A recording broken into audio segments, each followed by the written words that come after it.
거의 없다가 신작을 보고 와서 곧바로 털어보는 프로그램 거고털입니다.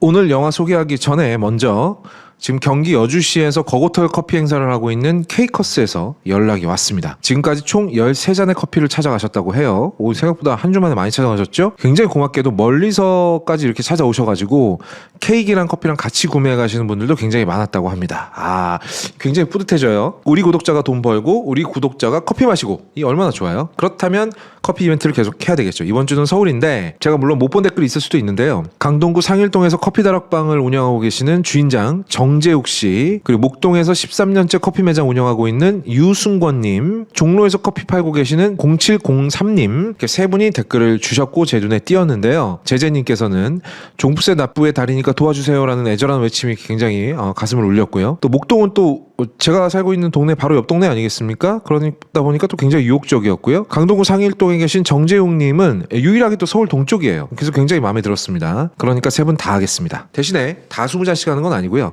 10잔씩 나눠서 세 군데로 다 진행하도록 하겠습니다. 세 분 다 지금 요 밑에 나가는 메일 주소로 메일을 주시기 바라겠습니다. 바로 이벤트 기획해서 미리 선입금하고 카페 장소는 다음 회차에 제가 공유하도록 하겠습니다. 방방곳곳에 이렇게 거고털 커피들이 많아지면 나중에 제가 오토바이 타고 한번 거고털 커피 투어를 해볼까? 그걸 통으로 찍으면서 뭐 이런 생각도 들었어요. 요건 제가 한번 시간 내서 기획해 보도록 하죠. 자, 어쨌든 구독자 이벤트는 계속 하도록 하겠습니다. 서울 다음은 어딜까요? 저도 몰라요. 꽂히는 대로 할게요. 자, 그럼 이번 주 영화 시작하도록 하겠습니다. 이번 주 다룰 영화는 다들 예상하셨겠죠? 올해 최고 기대작 중에 하나였는데요. 바로 마이클입니다.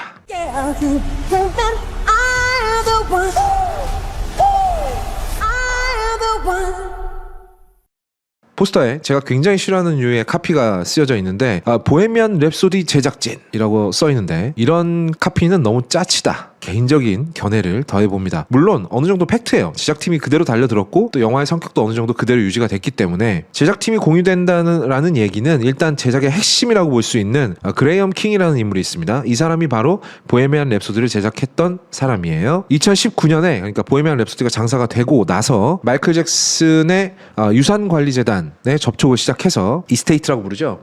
접촉을 시작해서 영화 제작 권리를 확보해서 이 프로젝트를 2019년부터 기획했던 인물입니다. 그리고 각본가도 같은 사람이죠. 존 로건. 네. 그레이엄 킹하고 오래 이제 파트너십을 유지했던 사람인데 보헤미안 랩소디의 메인 각본가는 아니었고요. 이 사람이 제작했던 다른 작품들의 각본을 썼던 사람이고요. GK 필름이라는 제작사도 똑같고요. 그리고 두 영화 모두 마이크 마이어스가 음반 제작자로 등장하는 것도 동일합니다. 마이크 마이어스는 이번에 CBS 레코드 사장 월터 예트니코프 역을 맡았죠. 이런 면에서 보면 보헤미안 랩소디하고 약간의 공통점이 있기는 해요. 그런데 결정적으로 감독이 달라졌습니다. 감독은 보헤미안 랩소디는 브라이언 싱어가 만들었지만 마이클의 감독은 안톤 후크하거든요. 그래서 일단 감독이 달라졌고 연출도 달라졌고 배우들도 당연히 전부 다 다르고요. 그래서 관객이 딱 영화를 보고 보헤미안 랩소디와 아주 직접적인 관련이 있군 이라고 느낄 만한 지점은 사실 없어요. 그냥 그거 했던 놈들이 또 만들었다는 거잖아요. 그러면은 같은 제작사에서 만든 모든 작품들은 다 이런 카피를 쓰느냐? 그게 아니에요. 보헤미안 랩소디가 장사 졸라 잘 됐잖아요. 이 영화도 보헤미안 랩소디처럼 흥행했으면 좋겠어 이 말을 하고 싶었던 것 같은데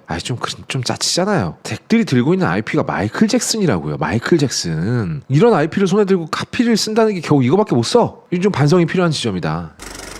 하지만 보헤미안 랩소디의 제작진이 달려들었다는 얘기는 이 영화가 어떤 방향일지 예측할 수 있는 아주 강력한 단서들을 주기도 합니다. 얘들이 어떤 실존 음악인의 영화를 만들어서 돈을 벌어먹는 이런 류의 전기 영화들을 만들 때 굉장히 뻔한 패턴이 있거든요. 이 제작자를 비롯한 각본가들 그리고 스태프들의 목표는 딱 지향점이 잡혀 있습니다. 상업적으로 거대한 성공을 거두는 거죠. 오로지 그쪽으로만 대가리가 돌아가는 애들입니다. 그러면 한번 생각을 해보죠. 마이클 잭슨의 전기 영화를 만들면 어떤 사람들이 가장 많이 올까요? 마이클 잭슨의 팬들 겠죠. 마이클 잭슨은 20세기와 21세기에 걸쳐서 활동했던 아티스트고 아직도 수많은 팬덤을 건드리고 있습니다. 그리고 계속 음반이 팔려 나가고 있죠. 뭐 지금은 이제 스트리밍의 형식으로 좀 바뀌긴 했습니다만 그러면 그 사람들 앞에서 마이클 잭슨이 나쁘게 보일 수도 있을 법한 가능성을 포함한 이야기를 마음껏 할 수 있을까 없을까? 당연히 없겠죠. 그런 거 막 만들어서 영화에 넣었다가 일단 유족 측이 가만히 안 있을 거고요. 팬들은 또 벌떼같이 일어나서 공격을 해야 되겠죠. 그리고 마이클 잭슨을 둘러싼 수많은 의혹들에 대해서 아직 명확하게 팩트가 나온 부분이 생각보다 적어요. 그러면 일단 흥행이고 나발이고 일단 공격을 받게 될 거기 때문에 그런 부분은 당연히 빼버렸습니다. 그렇다면 보고 싶지 않은 건 그런 거고 그럼 보고 싶은 건 뭘까요? 당연히 마이클 잭슨이 고난을 이겨내는 영웅 스토리를 보고 싶어 할 거고 헐리우드의 기술력을 총동원해서 재현해낸 공연 실황이나 마이클 잭슨의 음악들을 보고 듣고 싶어 하겠죠. 그럼 보고 싶어 하는 걸 보여주기만 하면 안전하게 흥행할 수 있다. 괜히 막 쓸데없이 감독이 재해석을 한다거나 혹은 마이클 잭슨의 인생을 더 다각도로 보여주려는 시도를 하다가 잡음을 일으켜서 유족으로부터 소송이라도 당하거나 혹은 팬들한테 다구리를 맞거나 그거 하다가 음악 넣어야 되는 시간을 깎아먹거나 그러면 뭐라 그랬어요? 야이씨 마이클 잭슨 얘기를 하면서 음악을 빼고 다른 걸 집어넣다니 너 제정신이야? 뭐 이런 얘기 들을 거 아니에요. 그러면 흥행에 빨간불이 켜지겠죠. 그럼 안 되죠. 제작비를 2억 달러나 썼는데 적어도 월드와이드로 한 5억 달러 정도는 벌어줘야 되거든요, 이 영화가. 그래서 말인데 저는 그런 생각도 들었습니다. 애초에 이 영화는 조금의 모험을 할 생각도 없었던 건 아닐까라는 생각이 좀 들었어요. 그래서 뭐 이 영화를 둘러싸고 개봉하기 전에 원래는 개봉이 이거보다 훨씬 먼저 하기로 돼 있었는데 마이클 잭슨의 재단 대표로 있고 극 중에서도 등장을 하는 인물이죠. 프랑카라는 인물이 이 영화에 어떤 부분이 들어가고 어떤 부분이 들어가지 않아야 되는지를 아주 명확하게 조율을 했다라든지 그 어떤 3부에서는 마이클 잭슨이 당했던 소송이나 이런 부분들 원래 다 촬영을 했었는데 그 조던 챈들러와의 비밀 합의 문서를 뒤늦게 발견하는 바람에 그거 다 엎어버리고 재촬영에 들어갔다. 200억이나 들여가지고 뭐 이런 얘기들 있죠. 찍히 말씀드리면 이 영화를 보고 나서 든 생각은 애초에 이런 얘기를 할 생각이 니들한테 있었는지가 잘 모르겠는데 나는 이거 그냥 한 얘기 아니야? 음모론적인 생각까지 들었습니다. 그만큼 철저하게 이 영화는 마이클 잭슨의 팬들 그리고 마이클 잭슨을 사랑했던 수많은 사람들 그리고 마이클 잭슨을 여전히 클래식으로 여전히 기억하고 있는 수많은 사람들에게 어떤 조금의 거슬리는 부분도 넣지 않으려는 노력이 굉장히 돋보이는 영화였습니다. 그게 뭐 그렇게 많이 나쁜 일인가 라는 생각을 또 하게 된다라고 하면 또 그게 그렇지도 않아요. 마이클 잭슨이 안타깝게 생을 마감한 지도 벌써 17년이나 됐고요. 그의 삶을 제대로 돌아보는 뭐 그게 좀 좋은 면만 보이도록 고의적으로 탈색이 된 부분이 많다고 해도 제대로 돌아보는 영화가 있다는 건 아직도 그를 기억하고 있는 수많은 사람들한테 굉장히 좋은 선물이 될 거거든요. 요즘은 사람들의 음악 취향이 굉장히 다 파편화가 돼 있고 특히나 90년대, 2000년대 이때 어떤 소위 이제 문화의 황금기라고 불렸던 시대의 음악들을 젊은 세대들이 많이 찾아서 보고 있어요. 어렵지도 않거든. 이 젊은 친구들의 손에 전부 이게 들려 있고요. 이걸로 스트리밍 서비스나 유튜브 프리미엄이라든지 아니면 유튜브 뮤직이라든지 아니면 애플 뮤직이라든지 이런 걸 사용하게 되면 지금의 음악들을 듣는 것과 아무런 차이가 없이 그 당시의 음악들을 즐길 수가 있어요. 그렇다고 한다면 20세기와 21세기를 관통하는 수많은 뮤지션 중에 딱 한 명 고르라면 마이클 잭슨이거든요. 그래서 마이클 잭슨을 새롭게 알아가려는 사람들, 나 원래 마이클 잭슨이라는 아티스트의 음악은 많이 즐겼지만 그 사람이 어떤 사람인지는 전혀 몰랐어 라고 여기는 신생 팬들에게도 좋은 선물이 될 것은 자명하기 때문입니다. 마이클 잭슨은 말이죠, 20세기 음악을 이야기할 때, 흑인 음악을 이야기할 때, 댄스 음악을 이야기할 때, 혹은 R&B라는 장르를 이야기할 때, 이것들을 전부 포함하고 있는 팝이라는 거대한 바다를 이야기할 때, 물론 춤을 이야기할 때, 심지어는 20세기 최고 수준의 녹음과 연주 그리고 라이브를 비롯한 무대 예술 이야기를 할 때도 절대로 빼놓을 수 없는 수준뿐만이 아니라 오히려 가장 먼저 집어넣어야 되는 정말 위대한 아티스트거든요. 2억 달러가 들어간 팬무비를 하나 가진다고 해서 오히려 그게 부족해 보이게 만들 수 있는 거의 지구상에서 유일한 사람이에요. 나중에 우리나라에서는 프리스가 그렇게까지 유명하진 않지만 마이클 잭슨과 두 천재 흑인 뮤지션이라는 라이벌리를 이뤘던 프린스라는 뮤지션의 전기 영화도 나중에 우리가 보게 될 건데 저는 그 영화 역시 엄청나게 기대하고 있습니다. 이런 퀄리티로 만들어진다고 해도 저는 너무 기분 좋을 것 같아요. 프린스의 진짜 광팬이거든요. 그래서 그거를 가지고 그렇게 뭐라 하는 것도 좀 뻘쭘해요. 사실입니다. 왜? 사람들이 좋아하거든요. 결국 영화라는 대중예술은 관객들이 좋아하는 걸 보여주는 거야 라고 말한다라고 한다면 거기에 또 딱히 토를 달 수는 없단 말입니다. 그러니까 이게 이야기가 좀 복잡해져요. 자, 그리고 또 한 가지 지점, 좀 탐탁치 않은 부분인데 보러 가기 전에는 사람들이 잘 모르는데요.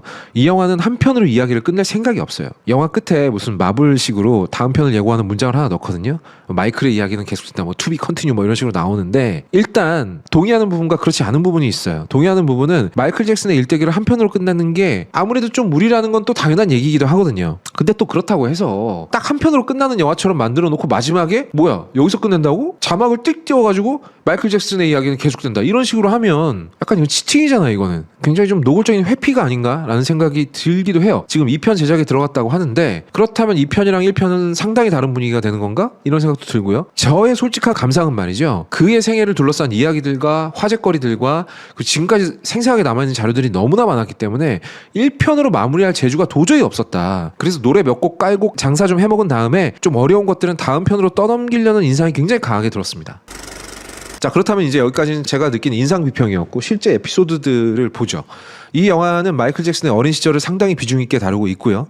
그 중심에는 다른 가족들은 거의 뭐 병풍으로만 등장을 하고 그의 아버지인 조셉 잭슨과의 갈등이 있습니다. 이게 영화의 척추예요. 너무 당연한 얘기입니다. 왜냐하면 마이클 잭슨의 어린 시절을 다루는 영화를 만드는 사람이라고 한다면 누구나 조셉 잭슨이라는 인물을 가장 중요하게 생각하게 될 거예요. 이 양반이 어떤 사람이냐고 하면은 자기 스스로도 R&B 밴드에서 기타를 연주할 정도로 음악에도 약간의 재능이 있었습니다. 그렇다고 막 엄청난 재능이 있진 않았어요. 엄청난 재능이 있었다면 뮤지션을 했겠죠. 그리고 주로는 이제 일용직 노동자였고요. 굉장히 가난한 삶을 살았습니다. 뭐 이건 인종적 편견이 아니라 그냥 사실입니다. 흑인 가족들이 그렇다시피 아이들을 많이 낳았는데 애들을 낳아서 기르다 보니까 애들이 다 음악에 재능이 괜찮은 거예요. 그래서 아이들을 불러놓고 춤, 노래, 악기 연주 뭐 이런 걸 연습을 본격적으로 시켜가지고 잭슨5라는 가족 밴드를 조직하게 됩니다. 의외로 마이클 잭슨은 잭슨5의 초기 멤버가 아니었어요. 너무 어렸거든요. 조셉 잭슨이라는 사람의 어떤 인생의 목표는 이런 거였죠. 자기 삶도 그렇고 내가 낳은 아이들의 삶도 그렇고 인디애나 게리에 있는 흑인 빈민가를 벗어날 수 있는 유일한 방법은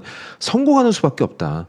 그런데 내가 물려줄 게 있나 애들한테? 개뿔 없잖아. 니들 힘으로 성공해야 돼. 내가 니들을 빡세게 트레이닝을 시킬 거야. 그러니까 닥치고 따라와. 약간 이런 사고방식이었었거든요. 뭐 사실 가장이자 아이들의 아버지로서 책임감이 많았다라고 이야기할 수도 있고요. 그리고 흑인과 빈민의 삶을 누구보다 잘 알고 있는 사람으로서 절실함도 있었고 또 아이들의 음악적인 재능을 눈치채는 감각도 나름 있었던 셈인데 문제는 그 교육 방식이라는 게 그 위플래시에 등장하는 플래처 교수 뺨치게 폭압적이었다는 겁니다. 그래도 플래처 교수는 학교 선생이잖아요. 진짜로 내가 저 인간이랑 같이 있다가는 내가 저 인간을 죽이거나 저 인간이 나를 죽이거나 둘 중에 하나 하겠다 이런 생각이 들면 그냥 학교를 때려치면은 그 인간한테서 벗어날 수가 있잖아요. 근데 이쪽은 아버지예요. 벗어날 방법이 없는 혈육이죠. 또 그런 게 있습니다. 플래처 교수는요 아주 인격적으로 심각한 모욕을 퍼붓고 막 인종차별이고 나발이고 그냥 막 입에서 나오는 대로 뱉고 막 뺨도 때리고 막 이랬었지만 이게 본격적인 어떤 폭행을 가하지는 않았거든요. 그랬다간 정말 큰일 나니까. 그런데 조셉 잭슨은 그런 게 또 용인되는 시절이기도 했어요. 정말로 아이들에게 심각한 수준의 폭력을 저질렀습니다. 거의 구타와 폭행을 했죠. 특히나 음악적인 재능이 거의 측정 불가 수준이었던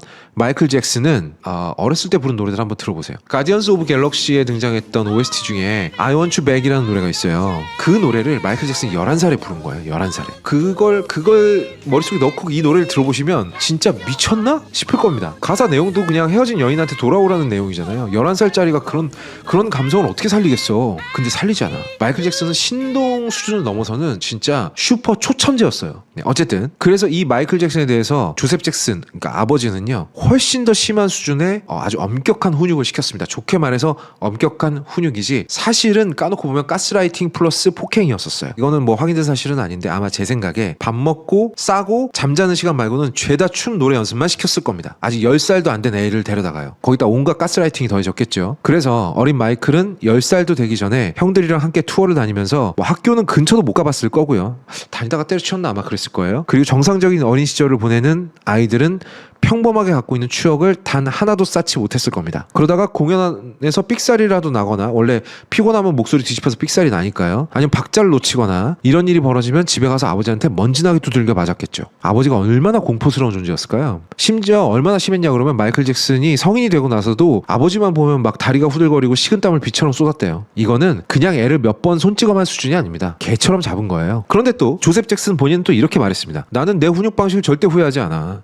내가 그렇게 훈육하지 않았잖아? 그럼 오늘날의 마이클이 있었을 것 같아? 내 아이들이 이렇게 번듯하게 주류사회에서 막 성공한 흑인으로 살아남을 수 있었을 것 같아? 빈민가 길거리에서 마약이나 팔았겠지. 난 후회 안 해. 니들이 몰라서 그렇지 그 시절엔 다들 그렇게 자기 자식 두들겨 팼다? 요건 사실 조금 사실이에요. 그때 미국 사회에서 자기 자식 두들겨 패는 건 뭐 그렇게 특별한 일이 아니었긴 했어요. 자, 그렇다면 여기서 굉장히 흥미롭게 대립되는 이야기거리가 발생되게 됩니다. 정말로 조셉 잭슨의 말처럼 그 사람이 어린 시절부터 혹독하게 트레이닝을 시켰기 때문에 마이클 잭슨이 그렇게 거대한 성공을 거둔 아티스트가 되었던 걸까요? 물론 저는 아니라고 생각해요. 마이클 잭슨 정도의 재능이라고 한다면 그 어느 곳에 있었어도 티가 났을 거예요. 영화에도 등장을 하는데 노래 부르고 있는 마이클을 쓱 쳐다보면서 쟤들 다 내가 훈련시킨 애들이에요 라고 하니까 모타운이라고 이제 전설적인 이제 흑인 음악 전문 레이블입니다. 거기 캐스팅 담당자가 아닌데? 쟤는 그냥 절대음감인데? 이렇게 말하는 장면이 있어요. 그러니까 영화도 사실은 그렇게 말을 하고 있는 거죠. 그렇게 훈육시킨 건 말짱 황이야. 얘는 그냥 어디에 갖다 놔도 그냥 뭐 인디애나 게리의 흑인 빈민가가 아니라 새 지구상 어디에 집어 던져놨어도 얘의 재능은 티가 났을걸? 이라고 말하는 장면이기도 해요. 잭슨 5 시절 그리고 마이클 잭슨 솔로 시절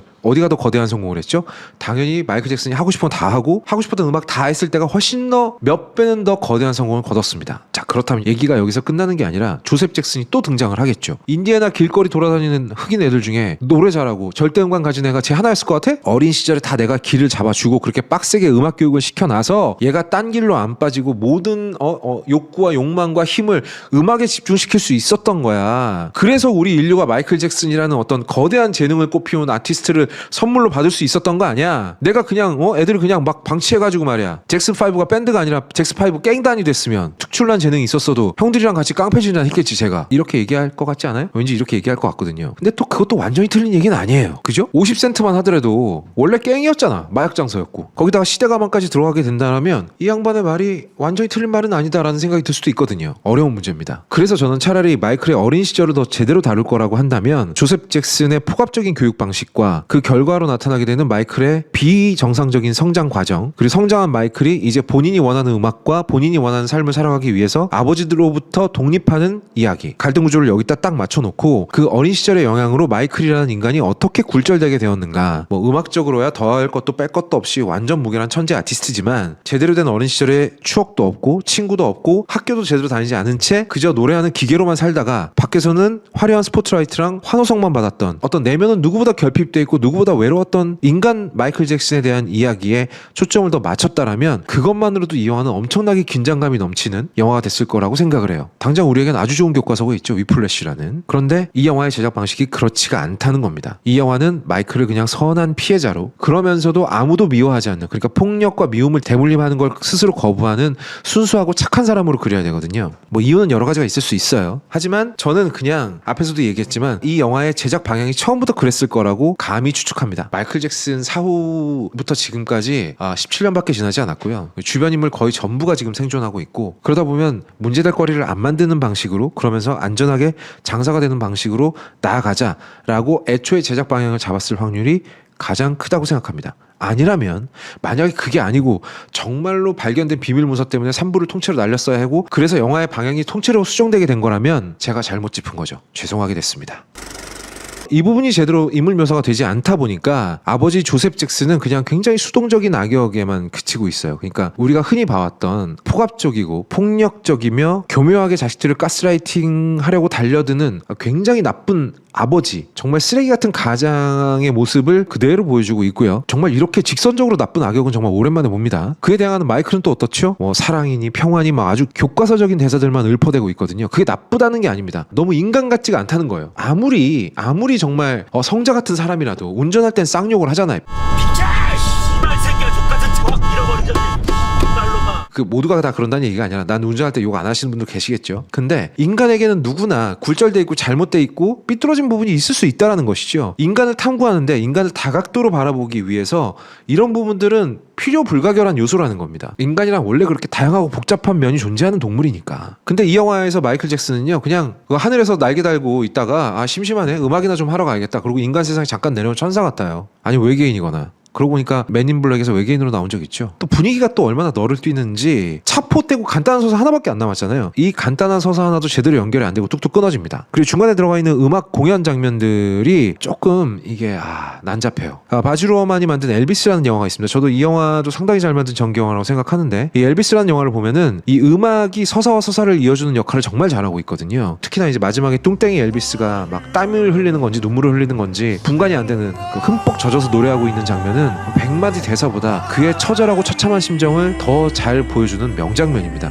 그러면서 또 환상적인 음악이 깔리잖아요. 라스베가스에서의 그 공연도 우리가 제대로 느낄 수가 있고요. 어떤 그런 환희의 순간, 하지만 엘비스 본인은 개인은 너무나 절망하고 있었던 그 순간의 분위기와 공기를 너무나 잘 전달해주고 있어요. 바즈 루어만 감독이 항상 영화가 좀 얄팍했는데 엘비스는 아주 훌륭했어요. 그런데 마이클의 공연 장면들은 굉장히 훌륭한 엄청난 고퀄리티로 재현되어 있긴 한데 별로 감정이 느껴지질 않아요. 거기다가 두 가수의 목소리를 정말 교묘하게 섞어가지고 또 다른 오리지널리티를 만들어내기는 했지만 그냥 공연 실황을 유튜브에서 쭉 떼다가 그냥 여기다 붙여놓은 것처럼 서사하고 약간 따로 노는 측면이 굉장히 많습니다. 근데 또 그러다 보니까 해괴한 효과가 만들어지는데요. 보는 입장에서는요, 아예 이 서사 부분은 그냥 관심을 꺼버리면 또 공연 장면은 엄청나게 즐길 수가 있어요. 마이클 잭슨의 화려하고 밝은 면만 보고 싶어하는 관객이라면 뭐 나중에 타블로이드한테 엄청나게 공격당하고 짓지도 않는 죄 때문에 심지어 나중에 FBI가 아무런 혐의점을 찾지 못했다라고 증명까지 해줬죠. 근데 그런 죄 때문에 막 정말 수없이 오랜 세월 조리돌림을 당했던 어떤 그런 마이클 잭슨의 비참한 꼴을 한 번 더 보고 싶지 않고 그냥 나는 무대에서 마음껏 뛰어노는 마이클 잭슨을 보고 싶어. 더 가까운 각도에서 더 다양한 각도에서 완벽에 가까운 재현과 완벽에 가까운 음질 퀄리티로 느껴보고 싶어 라고 생각하는 관객들에게는 정말 최고의 장면들이거든요. 이 단순 무식한 서사는 그냥 잊어버리면 돼. 그냥 없는 셈 쳐버리면 돼. 덮어놓고 그냥 그거 보고 싶어하는 사람들한테는 또 전혀 나쁘지 않아요. 왜 평론가들은 혹평하고 관객들은 이렇게 열광하는지 답이 딱 보이더라고요.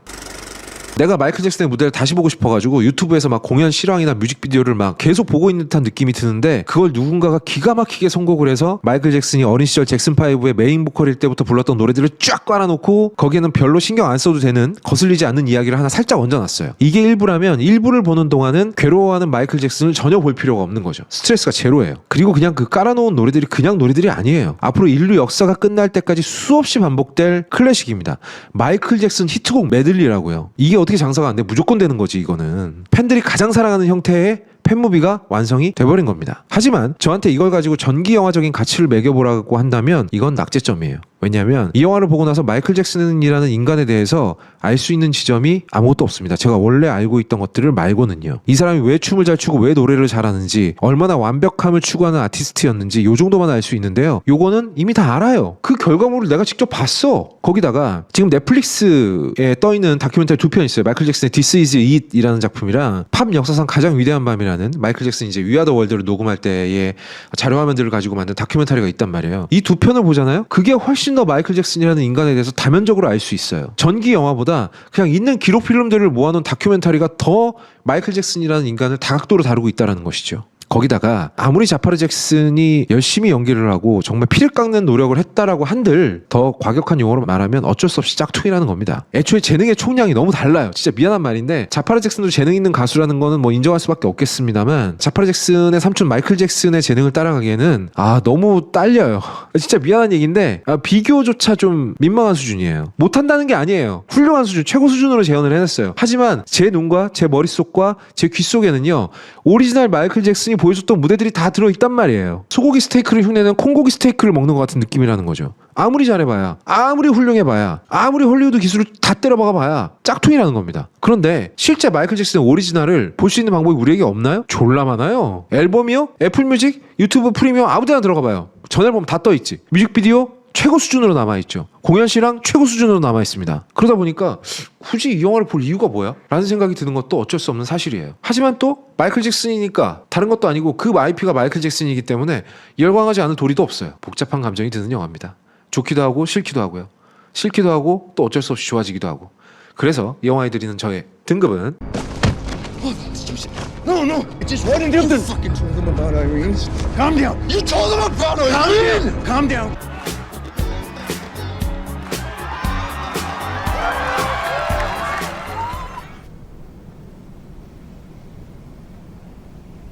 Me too.